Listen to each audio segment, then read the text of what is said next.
Hello everyone, welcome to live classes Sirsa. This is me Priyanka ma'am and today we are going to discuss about lecture 2 of same chapter that is fundamental unit of life. I hope आप कल वाला lecture सारा revise करके आए होंगे. कल के lecture में हमने क्या क्या रीड किया था मैं एक बार आपको क्विक रीज़न दे देती हूँ उसकी. कल के लेक्चर में हमने पढ़ा था कि सेल क्या होता है. Cell is the basic structural and functional unit of life. And उसके बाद हमने पढ़ा था फंक्शनल डिस्कवरी ऑफ सेल हमने रॉबर्ट हुक के बारे में पढ़ा था कि डेड सेल की डिस्कवरी रॉबर्ट हुक ने की थी एंड लिविंग सेल की डिस्कवरी एंटोन वॉन लीवेनहुक ने की थी. रॉबर्ट हुक ने जो डेड सेल की डिस्कवरी की थी वो बार्क ऑफ ट्री लेकर के की थी, जबकि लीवेनहुक ने लिविंग सेल की डिस्कवरी पॉन्ड वाटर से की थी. तो आपके एग्जाम में रॉबर्ट हुक की डिस्कवरी आती है. 1665 में रॉबर्ट हुक ने सेल की डिस्कवरी की थी. उसने बार्क ऑफ ट्री लिया था, सेल्फ डिज़ाइन माइक्रोस्कोप से उसको ऑब्जर्व किया था और उसने क्या देखा कि उसके ऊपर छोटे छोटे कंपार्टमेंट्स बने हुए हैं, लिटिल रूम्स बने हुए हैं that resembles honeycomb like structure and later he concluded that structures या these structures are as a cell. ठीक है. फिर हमारी आई थी सेल थ्योरी. सेल थ्योरी किसने दी थी? स्क्लीडन एंड श्वान ने. स्क्लीडन कौन था? 1838 में इसने स्टडी की थी और इसने बताया था कि all plants are composed of cell and Schwann ने क्या बताया था कि all animals are composed of cell. But इन्होंने कुछ ये नहीं बताया था कि ये कंपोज्ड ऑफ सेल तो हैं बट अराइज कहाँ से हुए हैं, बने कैसे हैं. तो उसकी मॉडिफिकेशन करने के लिए, उसके ड्रॉबैक्स को ओवरकम करने के लिए रुडोल्फ वर्च्यू आया था, जिसने क्या किया था, एक टर्म दी थी ओमनिस सेलुला ई सेलुला, that is all the new cell arises from pre existing cell. उसने ये बात की थी. ठीक है. कल हमने ये सारी चीज़ें पढ़ी थी. उसके बाद हमने कुछ सेल्स के बारे में पढ़ा था. कुछ organisms on the basis of number of cells होते हैं. लाइक कौन कौन से पढ़े थे? यूनिसेलुलर और मल्टी सेलुलर. यूनिसेलुलर होते हैं जिनके पास सिंगल सेल कंपोज होती है बॉडी, और मल्टी सेलुलर होते हैं more than one cell compose होती है बॉडी. ठीक है. उसके बाद अमीबा, पैरामीशियम, ह्यूमंस, ये सारा कुछ पढ़ा था. उसके बाद हमने टर्म क्या पढ़ा था कि सेल के साइज़ के बारे में पढ़ा था हमने. सेल का साइज़ क्या होता है? स्मॉलेस्ट सेल माइकोप्लाज्मा होता है या PPLOs pleuropneumonia like organism. Largest cell ostrich का एग पढ़ा था. लॉन्गेस्ट सेल नर्व सेल पढ़ा था. ह्यूमन का लार्जेस्ट सेल ओवम पढ़ा था. इस तरह से हमने कुछ सेल के बारे में डिस्कवरी की थी. ठीक है. अब हमने सेल तो समझ लिया कि सेल क्या है, structural and functional unit of life है, बेसिक यूनिट ऑफ लाइफ है. अब हम पढ़ते हैं कि वो सेल बना किससे होता है. कंपोनेंट्स ऑफ सेल के बारे में पढ़ेंगे. तो हमारा फर्स्ट कंपोनेंट है सेल मेम्ब्रेन या प्लाज्मा मेम्ब्रेन. अब हम इसके बारे में पढ़ते हैं. एक्चुअल में सेल मेम्ब्रेन या इसी का ही दूसरा नाम क्या होता है? Plasma membrane. ये होता क्या है? देखो बेटा, ध्यान से समझना. ये क्या है? मान लो एक सेल है. ठीक है. इसके ऊपर एक कवरिंग होती है. इसके ऊपर एक कवरिंग होती है जिसको हम बोलते हैं सेल मेम्ब्रेन या plasma membrane. This covering is known as, ये सेल है, this covering is known as cell membrane या मैं इसको बोलूँगी प्लाज्मा मेम्ब्रेन. ठीक है. अब इसकी क्या कैरेक्टरिस्टिक होती है कि ये आउटर कवरिंग होती है किसकी? एनिमल सेल की. एनिमल सेल के ऊपर इसके बाद सेल वॉल प्रेजेंट नहीं होती. प्लांट सेल के ऊपर सेल वॉल प्रेजेंट होती है. तो it is the outermost covering of the animal cell. ठीक है. यहाँ तक पॉइंट समझ में आ गया? क्लियर है. अब हमने पढ़ना है कि ये किस किस से बनी होती है. चलो जी, अब यहाँ देखो क्या कह रहा है. It is the outermost covering of the cell that separates the content of the cell from the external environment. मैंने बताया कि ये आउटर मोस्ट कवरिंग है सेल की, जो बाहर वाले और अंदर वाले इन्वायरमेंट को क्या रखती है? कंटेंट को क्या रखती है? सेपरेट रखती है. ये बाहर से अंदर कोई भी चीज़ फालतू की आने नहीं देगी सेल के, और सेल से अंदर से कोई भी यूजफुल चीज़ बाहर जाने नहीं देगी. तो ये क्या करेगी? अपने इनर और आउटर कंटेंट को सेपरेट रखती है. It allows the and exit of materials in and out of the cell. ये क्या करेगी? कुछ ही पार्टिकल्स को क्या करेगी? सेल के अंदर आने देगी जो यूजफुल हैं, और जो यूजफुल नहीं है सिर्फ उन्हीं को बाहर जाने देगी, सभी को नहीं जाने देती. ये एक सेलेक्टेड पार्टिकल्स की एंट्री और एग्जिट को अलाउ कर रही है. इसीलिए इसको बोला जाता है बेटा selectively permeable membrane, as it prevents the movement of some other material and only allows the entry and exit of selected particles in and out of the cell. therefore it is known as selectively permeable membrane. ठीक है. ये बनी किससे होती है? आपका direct question आता है. Plasma membrane is made up of proteins and lipid and it is flexible.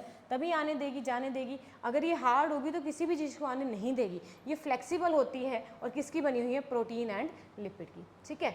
अब जब इसका क्या किया गया बेटा? माइक्रोस्कोपिक स्ट्रक्चर चेक किया गया, तो ये एक्चुअल में बनी किसकी हुई थी? अब उसके बारे में समझते हैं. ये बनी किसकी हुई थी? ठीक है. इसके बेटा ये मान लो कि आपकी एक सेल मेम्ब्रेन है. ये बनी किसकी होती है? इसके पास इस तरह से इस तरह से अभी हमने बताया कि plasma membrane is made up of proteins and lipid. Plasma membrane is made up of proteins and lipid. तो यहाँ पर बेटा जो लिपिड की जो लेयर होती है ना बेटा, वो बाई लेयर होती है। लिपिड की एक तो ये लिपिड की लेयर होगी, ठीक है, और एक ये लिपिड की इसके पास क्या होती है, लेयर प्रेजेंट होती है। तो लिपिड की और फॉस्फेट की भी मैं इसमें कह सकती हूँ बाई लेयर प्रेजेंट होती है। तो मैं ये लेयर एक कलेक्टिवली टर्म लिखूंगी, this layer is phospholipid layer, ठीक है। फॉस्फोलिपिड की ये बाई लेयर इसके ऊपर प्रेजेंट होती है। और इसके पास क्या होता है बेटा, देखो मैंने यहाँ पर दो चीज़ें बनाई हैं, एक ये बनाया है और एक ये बनाया है, ठीक है। This one is known as head and this one is known as tail. Head is hydrophilic, ये साइटोप्लाज्म के अंदर जाएगी, ठीक है, प्लाज्मा मेम्ब्रेन से। और and tail is hydrophobic in nature, tail is hydrophobic in nature, ठीक है। अब इसमें ये लिखा हुआ है कि इसकी जो सेल वॉल है वो जो सेल मेम्ब्रेन है ये प्रोटीन से बनी हुई है, मतलब इसके पास कुछ डिफरेंट टाइप्स ऑफ प्रोटीन्स भी प्रेजेंट होते हैं।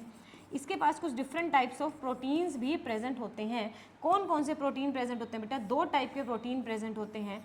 First one is integral protein, okay ma'am. Second one is peripheral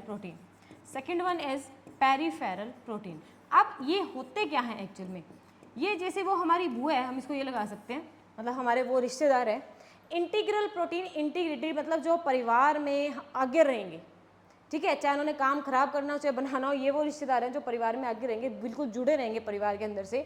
और ये पेरिफेरल प्रोटीन वो प्रोटीन है, वो हमारे रिश्तेदार है जो दूर रहेंगे, तमाशा देखेंगे और लड़ाई करवाते रहेंगे, है ना, ये वही रिश्तेदार है। तो इंटीग्रल और पेरिफेरल प्रोटीन हमने कैसे बनाना है, इंटीग्रल तो बेटा जो बिल्कुल इसके बीच में जुड़ा होगा, ये वो प्रोटीन होता है, और पेरिफेरल प्रोटीन जो इसके पेरीफेरी पे प्रेजेंट होता है। समझ में आ गया। इसके अलावा इसके पास कुछ कोलेस्ट्रॉल्स भी प्रेजेंट होते हैं इनके अलावा, और सम अमाउंट ऑफ इसके पास कार्बोहाइड्रेट्स भी प्रेजेंट होते हैं, इसके पास कार्बोहाइड्रेट्स भी प्रेजेंट होते हैं। इस तरह से मैं इसका स्ट्रक्चर बना सकती हूँ। समझ में आ गया, ये है इस तरह का स्ट्रक्चर, ठीक है। ये स्ट्रक्चर बेटा दिया किसने था, ये प्लाज्मा मेम्ब्रेन का स्ट्रक्चर दिया किसने था, ये प्लाज्मा मेम्ब्रेन का स्ट्रक्चर एक साइंटिस्ट ने दिया था, दो साइंटिस्ट ने, जिनका नाम क्या है, सिंगर एंड निकलसन। और उसी के बिहाफ पर इसका नाम क्या रखा गया है, उसका नाम क्या रखा गया है, singer and Nicolson model, singer and Nicolson model, या मैं इसको एक और नाम से बता सकती हूँ, फ्लूइड मोज़ाइक मॉडल। इस नाम से बेटा आपको क्या करनी है, ये प्लाज्मा मेम्ब्रेन का स्ट्रक्चर याद रखना है। तो अगर आपके एग्जाम में सिंगर एंड निकलसन मॉडल आए या फ्लूइड मोज़ाइक मॉडल आए, कुछ भी आए, आपने क्या करना है, ये पूरा कंप्लीट बना करके आना है। अब देखो बेटा, अब ये क्या है बेटा, लिपिड की लेयर है ना, ये लिपिड की लेयर है। लिपिड हमें पता है क्या होता है, फैट होता है, ऑयल होता है, ठीक है। ये कुछ सब्सटेंस को तो आने देगा और कुछ सब्सटेंस को नहीं आने देगा। फॉर एग्जांपल न्यूट्रल सब्सटेंस की एंट्री करवा देगा जिसके ऊपर कोई भी चार्ज नहीं है, कुछ पोलर सॉल्यूट्स होंगे और कुछ नॉन पोलर सब्सटेंस होंगे, तो कुछ की तो एंट्री करवा देगा, कुछ को धक्के से हमने भेज देंगे, हम धक्के से एंट्री हो जाएगी, और कुछ को रिजेक्ट करवा देगा, ठीक है। तो इसी बेस पर क्या बनती है बेटा, दो तरह की ट्रांसपोर्ट बनती है। First one is active transport and second one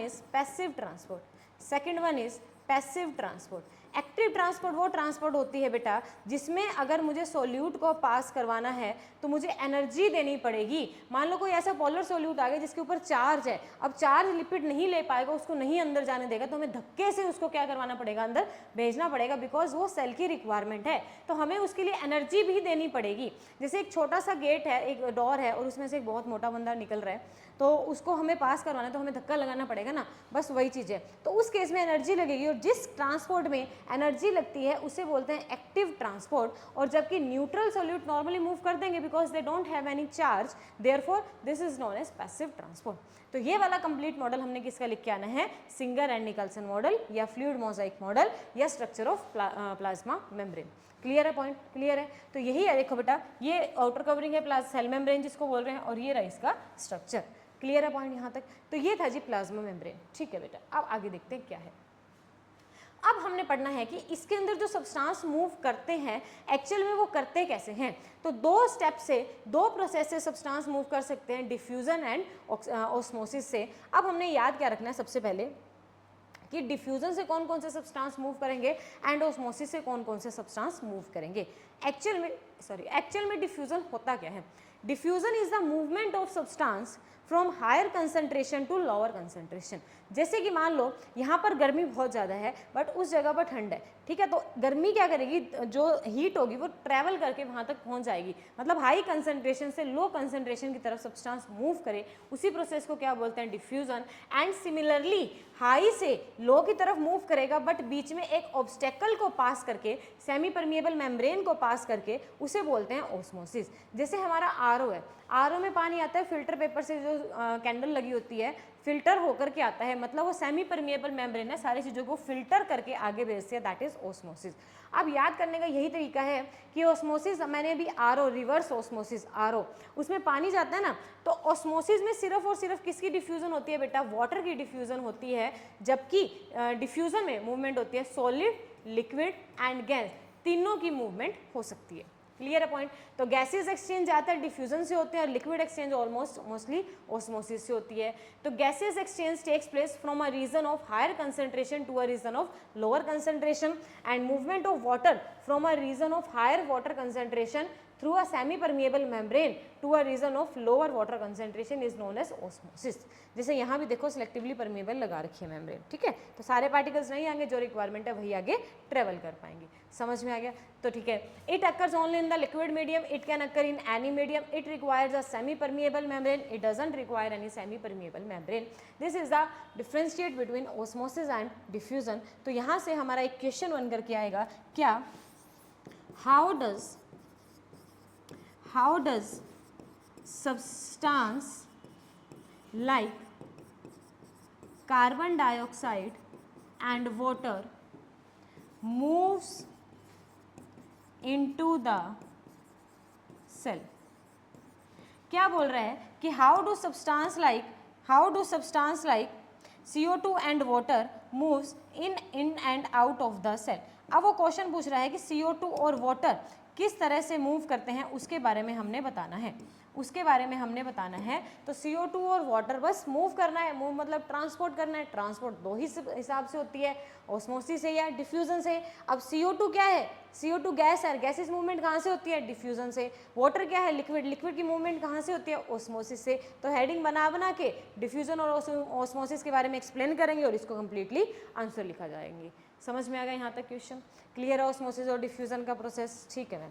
next is 3 solutions that can come across while exchange of material. अब हमने पढ़ना है कुछ ऑस्मोटिक सॉल्यूशंस के बारे में, जो आपके एग्जाम में डायरेक्ट क्वेश्चन यहाँ से पूछा जाता है। 3 तरह के ऑस्मोटिक सॉल्यूशन होते हैं। First one is hypertonic, second one is isotonic and third one is hypotonic solution. पहले मैं समझाती हूँ तुम्हें हाइपरटोनिक सॉल्यूशन। देखो बेटा, एक ही पॉइंट कंसेप्ट याद रखना है। मैंने एक बाउल लिया, बाउल के अंदर एक सब्सटेंस लिक्विड है, ठीक है, इसके अंदर लाइक रेजन डाल दी, किशमिश या कुछ भी ऐसा सब्सटेंस डाल दिया, बट इसके अंदर पानी की कंसंट्रेशन ज़्यादा होनी चाहिए इससे, ठीक है। मैं क्या समझा रही हूँ? मैं बता रही हूँ हाइपरटोनिक सॉल्यूशन। हाइपर का मतलब आप किसी को बोल देते ना कि यार हाइपर मत हो, मतलब यार गुस्सा मत कर, ज़्यादा मत को, है ना। तो हाइपर का मतलब क्या है कि ज़्यादा होगा। क्या ज़्यादा होगा? वाटर की कंसंट्रेशन ज़्यादा होगी। कहाँ? तीनों कंसेप्ट में एक ही बात याद रखनी है कि जो भी हमने बाउल में या किसी भी सब्सटेंस में जो सेल डाला है उसके अंदर होनी चाहिए, चाहे कम हो चाहे ज़्यादा हो, उसके अंदर याद रखना है। हाइपर मतलब इस सेल के अंदर ज़्यादा है तो ऑटोमेटिकली बाहर कम हो गया। तो डिफ्यूजन या ऑस्मोसिस क्या कहता है कि substance move from higher concentration to lower concentration, मतलब उस केस में अब सेल वाटर को लूज करना स्टार्ट करेगा, और अगर वाटर लूज हो जाएगा तो इसकी शेप क्या हो जाएगी? श्रिंक हो जाएगी। Now the cell will shrink. और यहाँ से हमारा एक एग्जाम्पल बन करके आता है कि बहुत लंबे टाइम मतलब बहुत ज़्यादा देर तक हम कपड़े धो रहे हैं, पानी में हैं या नहा रहे हैं, पानी में हमारा हाथ है, तो हमारी जो फिंगर की टिप्स होती है ना, ये थोड़ी सी ऐसे हो जाती है, श्रिंक हो जाती है। वो ड्यू टू हाइपरटोनिक सॉल्यूशन है। श्रिंकेज हमेशा हाइपर में होगी बिकॉज बॉडी में पानी ज़्यादा है, जहाँ हम खेल रहे हैं पानी में वहाँ पानी कम है, तो बॉडी से पानी बाहर निकलेगा, हाइपरटोनिक सॉल्यूशन होगा और सेल क्या कर जाएगा, श्रिंक कर जाएगा। समझ में आ गया? सेम कंसेप्ट अगर मैं तुमसे पूछूं अब कि हाइपो के बारे में बताओ, तो मैम हाइपो, अगर हाइपर ज़्यादा है तो हाइपो कम हो जाएगा, मतलब सेल के अंदर कंसंट्रेशन कम है, बाहर ज़्यादा है, बाहर ज़्यादा है तो बाहर से पानी अंदर आएगा, सेल के अंदर पानी भर जाएगा, तो इस केस में cell will swell up, cell क्या कर जाएगा, स्वेल कर जाएगा। फॉर एग्जाम्पल, कभी किशमिश रात को भिगोने रखना, ओवरनाइट सोक करना रेजन्स को, और सुबह हमें वो फूली मिलेंगी। या मम्मा घर में, आपकी मदर घर में चने वगैरह बनाते हैं, तो वो रात को, या राजमा बनाते हैं, रात को भिगो के रख देते हैं, पानी में डाल के ओवरनाइट सोक करके रख देते हैं, और सुबह वो देखते हैं तो फूले फूले होते हैं। That is due to hypotonic solution. Clear है पॉइंट? क्लियर है? ठीक है। अब आइसो की अगर मैं बात करूं, आइसो का मतलब ही आइसो मतलब सेम, मतलब सेल के अंदर भी और सेल के बाहर भी कंडीशन सेम है। इक्वल कंसंट्रेशन ऑफ वाटर की, ना मूवमेंट अंदर से बाहर होगी ना बाहर से अंदर, सेल क्या रहेगा, सेम साइज का, cell will not changes its shape. Clear? Clear point? अब हम पढ़ते हैं इसके बारे में, इसकी रीडिंग लगाते हैं। Isotonic solution when the medium surrounding cell has the same concentration of the water as that in the cell. Cell के अंदर और surrounding the cell concentration same है तो आइसोटोनिक सॉल्यूशन, वाटर कहीं भी मूव नहीं करेगा तो cell will stay the same size. Clear? Clear point? Okay जी। नाउ हाइपो, कम, सेल के अंदर कम होगी, तो the hypotonic solution is the solution surrounding the cell, जिसके पास हायर कंसंट्रेशन है इन द सेल से, मतलब सेल में कम है तो ऑब्वियसली सराउंडिंग में ज़्यादा होगी, तो उसकी वजह से क्या होगा, बाहर से अंदर मूवमेंट होगी, cell water will come into the cell और सेल क्या कर जाएगा, स्वेल अप कर जाएगा। अब यहाँ से क्वेश्चन आता है कि अगर हाइपोटोनिक सॉल्यूशन में सेल स्वेल अप हो जाता है तो क्या होगा। स्वेल अप होने से ये भी चांसेस रहते हैं कि वो बर्स्ट भी कर सकते हैं, है ना। तो सेल कभी भी बर्स्ट नहीं होता, क्योंकि सेल मेम्ब्रेन के ऊपर बेटा एक सेल वॉल भी होती है, हम आगे पढ़ेंगे, जो हार्ड होती है, रिजिड होती है ना, तो वो उसको बस ऐसे रख लेगी, फटने नहीं देगी, तो सेल क्या हो जाएगा बेटा, टर्जिड हो जाएगा। सेल क्या हो जाएगा, टर्जिड हो जाएगा। ये आपके एमसीक्यूज में पूछे जा सकते हैं क्वेश्चंस। सेल क्या हो जाएगा, टर्जिड हो जाएगा। क्लियर है? ओके, नेक्स्ट वन हमें क्या कह रहा है कि हाइपरटोनिक सॉल्यूशन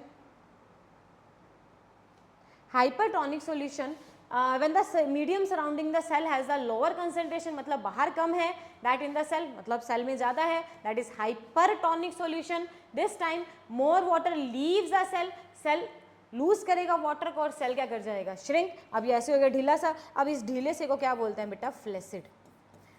पूरा हार्ड हो जाना दैट इज टर्जिड और लूज हो जाना दैट इज फ्लैसिड। क्लियर है पॉइंट? तो ये थे जी हमारे तीनों आइसोऑस्मोटिक सॉल्यूशन के तीनों, और ये क्वेश्चंस काफ़ी ज़्यादा इंपॉर्टेंट है, आपके डायरेक्ट एग्जाम में पूछा जाता है, what is the difference between hypertonic, hypotonic and isotonic solution with example.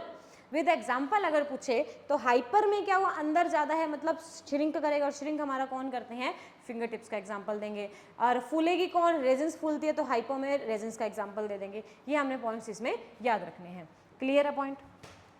Clear है पॉइंट?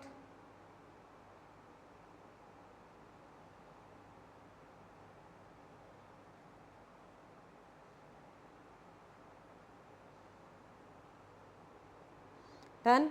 कोई डाउट इसमें? नो। और अगर मैं आइसो का एग्जांपल दूं तो आइसो का बेटा आप सलाइन सॉल्यूशन, NaCl का सॉल्यूशन नॉर्मली लिख सकते हैं, ये ज़्यादातर आपके सिलेबस का नहीं है। ठीक है। Next one is plasmolysis. What is plasmolysis? अब बेटा इसको हम कंसेप्ट बाद में समझेंगे, पहले हम इसको वर्ड को तोड़ते हैं इसकी डेफिनेशन बनाने के लिए। प्लाज्मोलाइसिस, प्लाज्मो का मतलब क्या है बेटा, प्लाज्मा मेम्ब्रेन, ऐसे समझ लेते हैं आप अपनी ट्रिक बनाने के लिए ताकि हमें याद रह जाए मौके पे। और लाइसिस का मतलब क्या होता है बेटा, ब्रेकडाउन, मतलब प्लाज्मा मेम्ब्रेन का ब्रेकडाउन हुआ तो सारा अंदर का कंटेंट, ये याद करने के लिए, ऐसा होता नहीं है वैसे, तो सारा अंदर का कंटेंट क्या निकल जाएगा बाहर, सारा कंटेंट लूज हो गया तो सेल क्या कर जाएगा, श्रिंक कर जाएगा। सेल का श्रिंक करने को क्या बोलते हैं, प्लाज्मोलिसिस बोलते हैं। अब आगे समझ में। अब देखो definition, it is the phenomena by which plant cell shrinks away from the cell wall when it lose water by osmosis. मतलब हाइपोटोनिक सॉल्यूशन में क्या होता है, सेल प्लाज्मोलाइज्ड हो जाता है, प्लाज्मोलिसिस की कंडीशन टेक प्लेस करती है। And this one is the most important topic for your lecture exam. Clear है पॉइंट। तो आज के लेक्चर में बेटा हमने क्या क्या पढ़ा है, आज के लेक्चर में हमने प्लाज्मा मेम्ब्रेन के बारे में पढ़ा है। It is also known as selectively permeable membrane, काफ़ी इंपॉर्टेंट है, आपके एग्जाम में डायरेक्ट पूछा जाएगा। It is known as selectively permeable या सेमी परमिएबल, कुछ भी आ सकता है, because it allows the entry and exit of only selected particles in and out of the cell. Why only selected particles? Because its membrane is made up of phospholipid. Phospholipid की layer होती है, तो as lipid एक fat है, एक oil है, तो सब कुछ सब्सटेंस की एंट्री करवाएगा और कुछ की नहीं करवाएगा, और कुछ की करवाएगा तो वो धक्के से करवाएगा। उसके बेस पर ट्रांसपोर्ट दो टाइप की बनती है, active transport and passive transport. अब इसके पास एक हेड होता है और एक टेल होता है। Head is hydrophilic and tail is hydrophobic, दो लेयर होती है। किसने दिया था? सिंगर एंड निकल्सन ने, तो इसका नाम क्या बना, सिंगर एंड निकल्सन मॉडल या फ्लूइड मोज़ेइक मॉडल।